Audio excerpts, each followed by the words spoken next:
Thanks. Happy New Year. Were you good, Robert? Do you need Derek? I'm all good. Happy New Year. Welcoming in 2021. That's a good thing. Glad to have 2020 put behind us, and hopefully on the road to a lot of positive things in 21. So excited about that. Excited for practice and getting ready for a very, very good Purdue team. Purdue is, as always, Matt does an unbelievable job. This is a team that loves to play through their bigs. They've got two very, very big guys that are very talented. This is a team that, in saying that, shoots 28 threes a game as well. So they're a team with Stevanovic, with Thompson. They can really get going from three as well. So, Matt does an unbelievable job offensively. They've got a deep playbook. They run a lot of stuff. But at the end of the day, you got to do a great job on their bigs. And obviously you got the biggest guy in the league, about 7'3", 285 we'll give him, and having an impact on both ends of the court. So we'll have to play very well and been off a little bit after a very, very hectic start. So we had to take 3 days off, but we bounced back pretty solid, and hopefully we're ready to go tomorrow at 5. Brad, Go ahead. Sorry. I assume you watched the Rutgers game a few times with Purdue. What did you learn from that, having already seen Rutgers? Well, Rutgers is pretty good. They got really good guards. No, it was a heck of a game. I thought that it was a game of runs. Rutgers was a little bit shorthanded, obviously, without Omayuri in the middle and Harper, who's one of the leading scorers in the country. But it was a game of runs, and I thought that even though Rutgers was not real big, they did a good job of having a post presence on both ends of the court, and then made a lot of threes. When Rutgers makes threes, they're very scary, and that was the day they happened to make a bunch. And how much has Purdue obviously doesn't have two of their seniors, Eastern and Haas, decided to look elsewhere? How much has it changed what they do? Well, they're still very, very post dominant. I think they were going to be that way regardless of who is there. It's been kind of the staple of what Matt has done in my time in the league. And then he surrounded them with very, very good perimeter play, and they shoot a lot of threes, and they're very, very capable of getting on big runs. By doing that, you can't just focus on one end. And again, they're a team that offensively can really stress you. Thanks. Hey, Brad, happy New Year. Going back to the Indiana game, obviously, your stars and Ayo and Kofi are a huge factor in it, but Georgia came in midway through the second half. Game seemed to change. How much of a factor was he in that? Well, he was instrumental, on both ends of the court. When it started with a hustle play, it started with a loose ball, kind of offensive rebound. He made 2 great post entries to Kofi in the high low to get Kofi kind of opened up and going in the middle of the floor.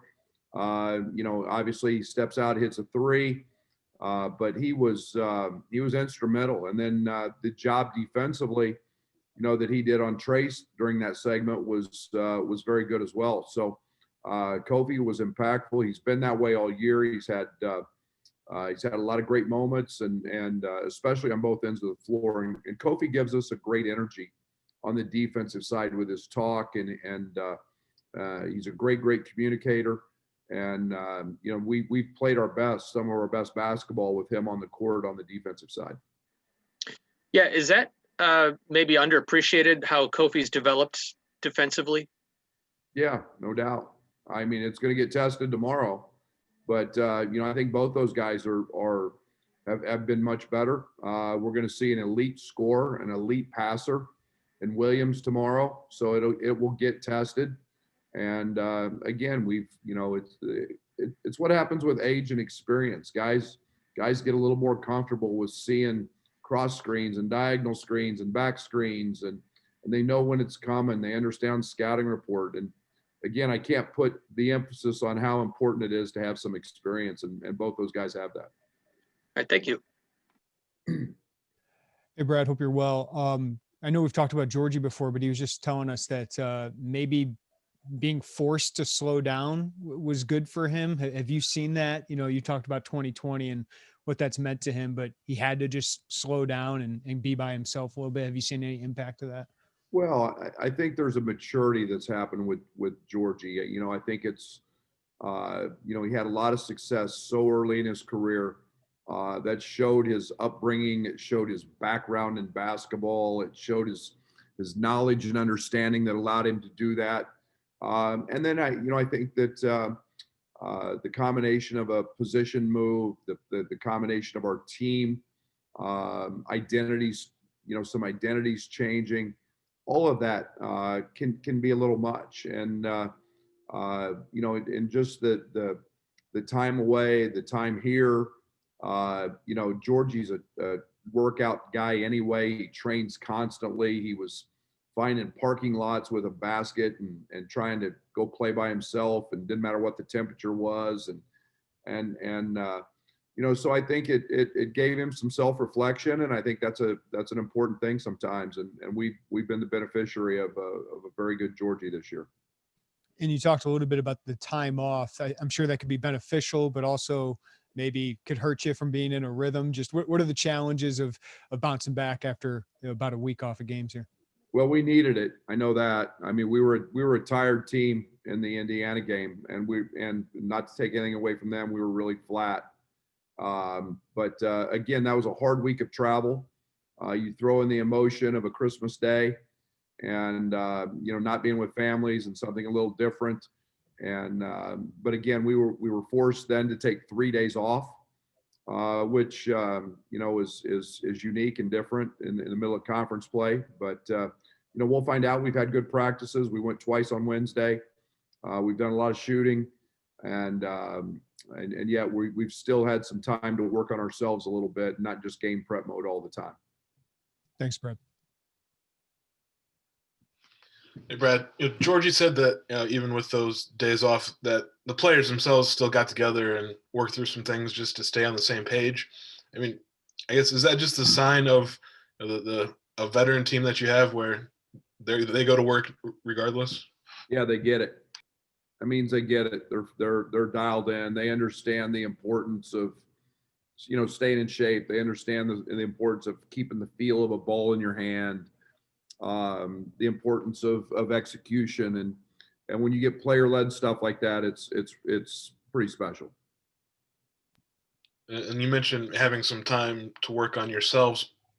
What's maybe the biggest difference when maybe you don't have to just be in game prep mode all the time and can maybe just get back to basics a little bit in practice? Yeah, that's it. We have the time to afford to spend on some of the basic stuff, on closeouts, on things that we haven't done well, on realigning footwork and ball screen coverages, realigning, the stuff that we haven't done well, and just really focus on that and not feel a need to have to move on too fast because we got to cover Purdue or we've got to cover the next opponent. So, yeah, we literally went back to basics on Wednesday on both ends of the court.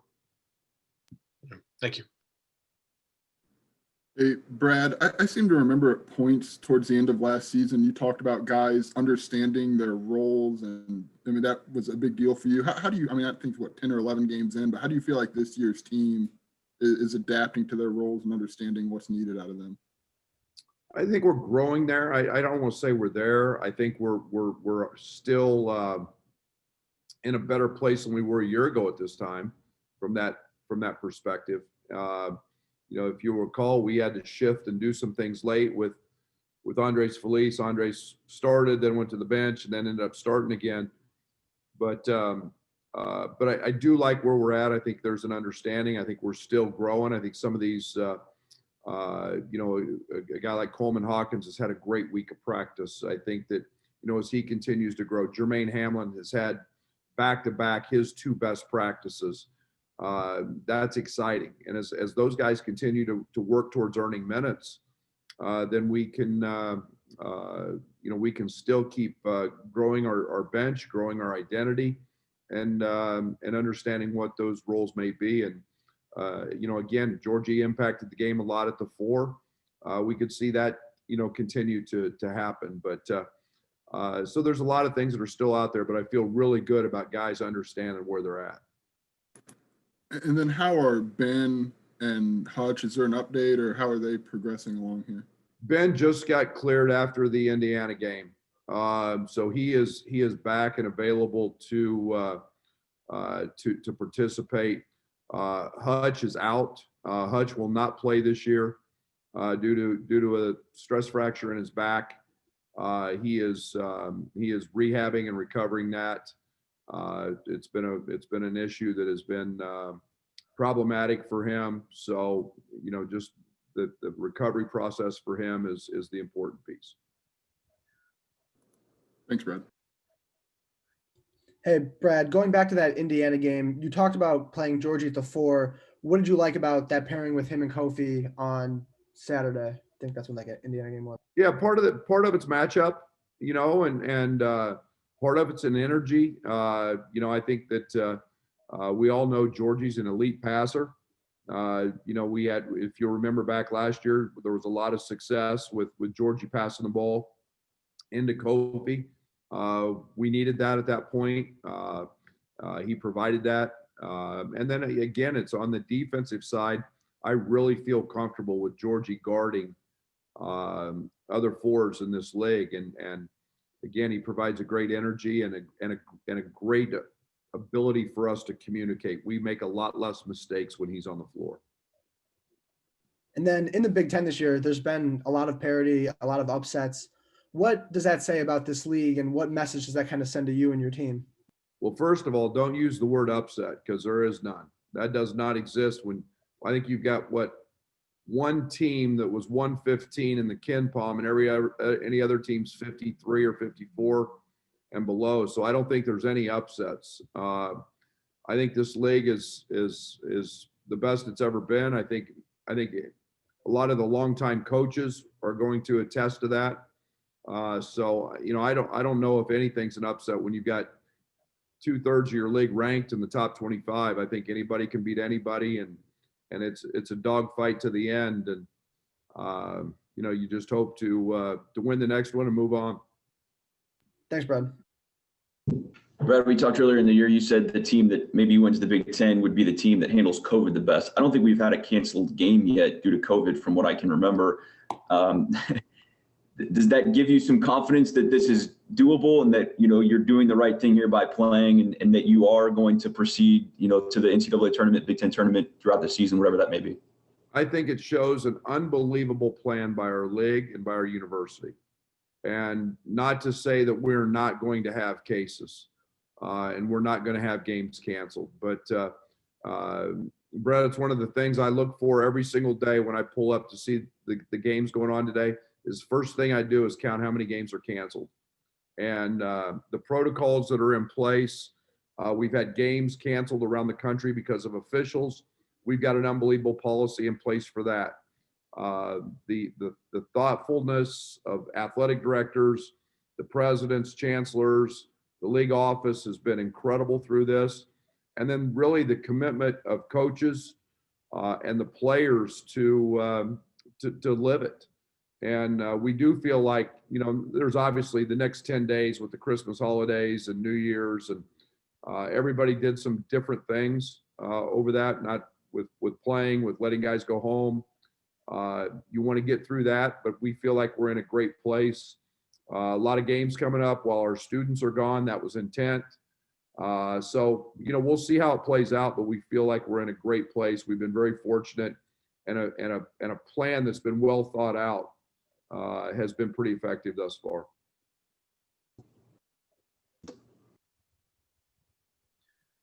Hey, Coach, Happy New Year. In 2020, you wore many different hats, from being, a leader of men and a head coach to a husband and a father. What's maybe been your biggest takeaway or lesson learned in 2020? Well, yeah, that's a great question. It was an interesting year. It was a year filled with a lot of silver linings for me. It was a year that I felt great about where our program was at. I love where our culture, where our identity. I love where I personally got to reacquaint myself with my children for a long period of time. I got to understand who they are and spend a lot of time with them. My wife found out that retirement isn't coming anytime soon because she doesn't want that having me around the house that much. So, that was part of it. I enjoy playing golf. I got to be able to do that. So there were a lot of silver linings. The weight loss, the kind of lifestyle change for me there was refreshing and energizing. So as hard as we want to make 2020 out with the worldwide pandemic, and yes, it was very challenging. I did take a lot of pride in finding some silver linings in that process, and I'm excited about all that. Awesome. Thanks, Coach. Hey, Coach, the news on Hutch not playing this year, that's got to be heartbreaking for him. He's watching a top 10 team and he can't help. How tough is that for him, and how disappointing is it for you for that young man?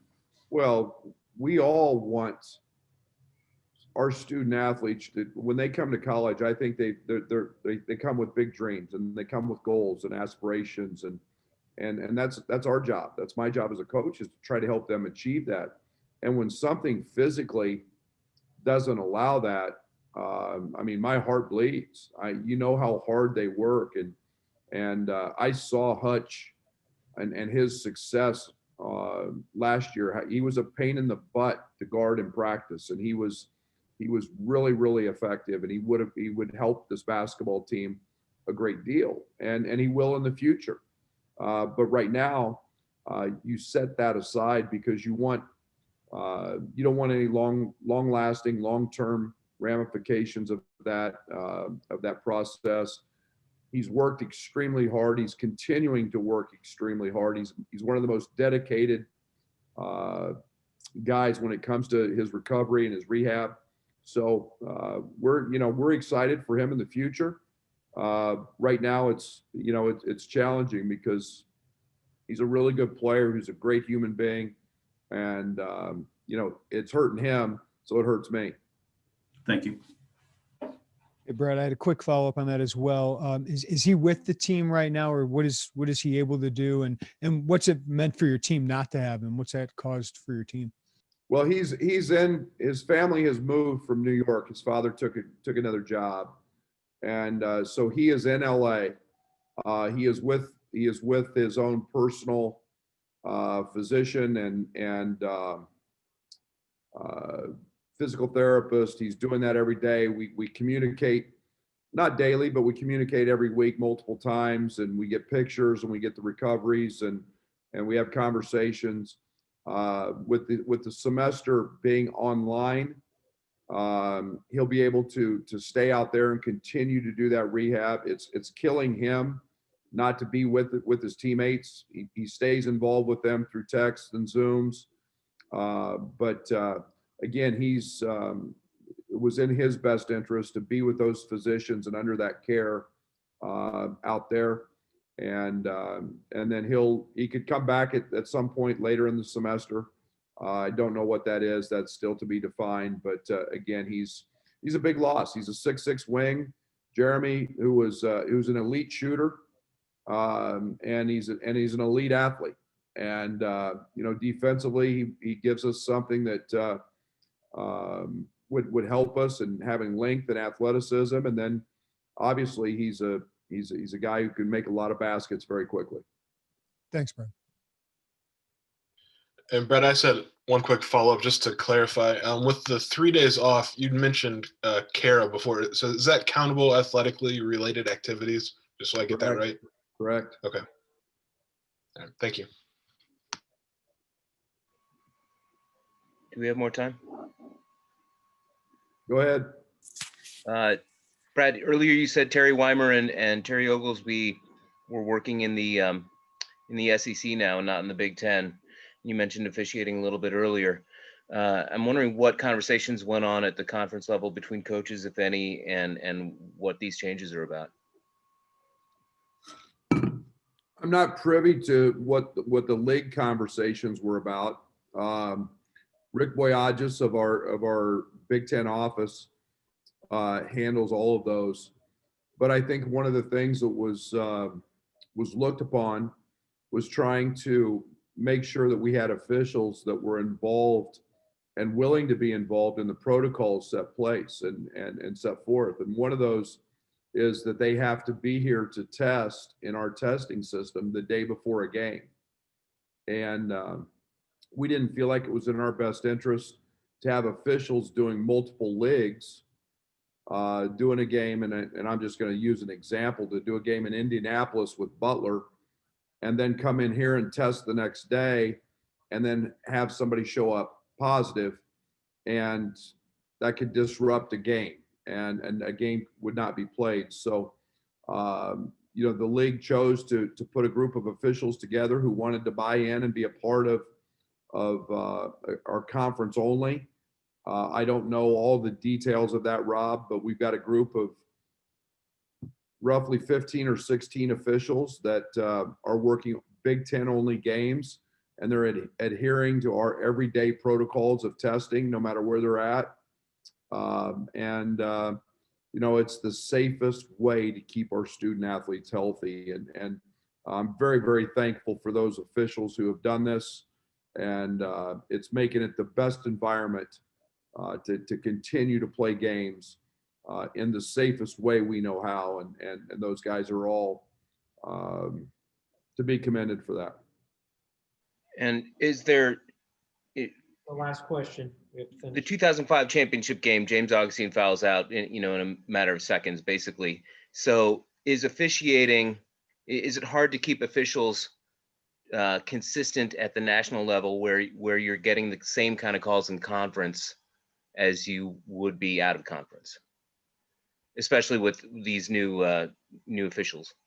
No, and I don't think they're new officials, Rob. I think they're guys that have been doing our league, and they've also done other leagues. They've been a part of another, of a consortium that may do MAC games or may do some other games. So what we're doing is giving them exclusive rights to just do Big Ten games and Big Ten games only because of our testing protocols. So, I think when you get to the national level, I think there is some level of, everybody would want to attest that there's some level of the Big Ten is the big bad physical league and games are officiated one way and they're maybe not in another.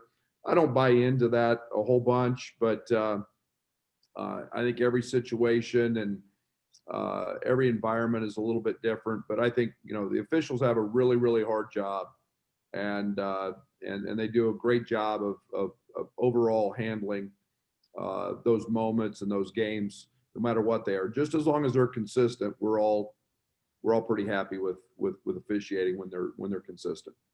Okay, thanks. All right, that'll wrap us up today. Thank you. Happy New Year.